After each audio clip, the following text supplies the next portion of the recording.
안녕하세요. 매일신문 아나운서 임수빈입니다. 오늘의 국내외 정치 이슈 알아봅니다. 첫 번째 소식입니다. 2016년 발생했던 필리핀 한인 사업가 고 지익주 씨의 납치 살해 사건 주범의 형 집행을 위해 한국과 필리핀 양국 정상이 공조에 나섭니다.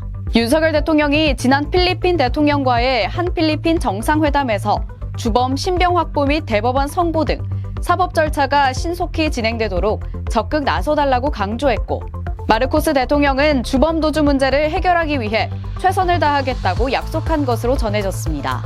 아울러 한국인들의 안전한 환경 조성을 위해 지속해서 노력하겠다고 밝혔습니다. 이렇게 양국 정상회담에서도 해당 사안이 거론된 만큼 필리핀 정부의 후속 조치가 기대됩니다. 다음 소식입니다. 16일 진행된 재보궐선거에서 부산 금정과 인천 강화군수는 국민의힘이, 전남 곡성과 영광군수는 더불어민주당이 차지했습니다. 이렇게 이번 선거는 여야 2대2로 마무리된 가운데 국민의힘 한동훈 대표는 최고위원 회의에서 어려운 상황에서 주신 소중한 기회를 놓치지 않겠다면서 국민 뜻대로 정부 여당의 변화와 쇄신을 이끌겠다고 밝혔고, 더불어민주당 이재명 대표는 SNS를 통해 선거 민심을 받들어 정권의 퇴행을 막고 국민의 삶을 지키는 데 더 앞장서겠다고 전했습니다. 세 번째 소식입니다.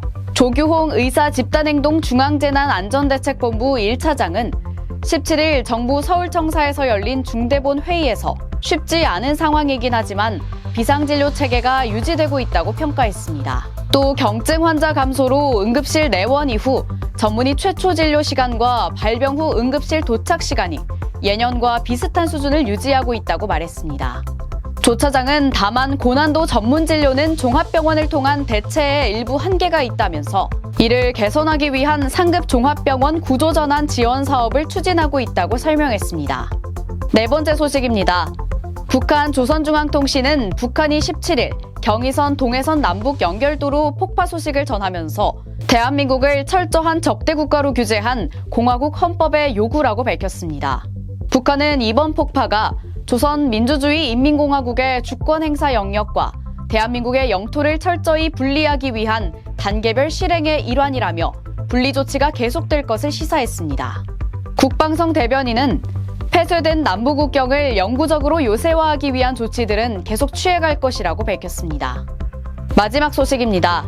미국 공화당 대통령 후보인 도널드 트럼프 전 대통령이 재선 시 한미 간 조기 타결한 주한미군 방위비 분담 특별협정, 이른바 SMA의 재협상 요구 가능성을 내비친 것에 대해 우리 외교부는 한미 양국은 상호 수용 가능한 합리적인 결과 도출을 위해 노력해 제12차 SMA 재협정을 타결한 것이라고 강조했습니다. 또 향후 12차 SMA 협정을 연내 발효시켜 법적 안정성을 확보하는 것이 미 정치 상황 변화와 무관하게 한미 관계를 안정적으로 발전시켜 나가는 데 도움이 된다고 생각한다고 전했습니다.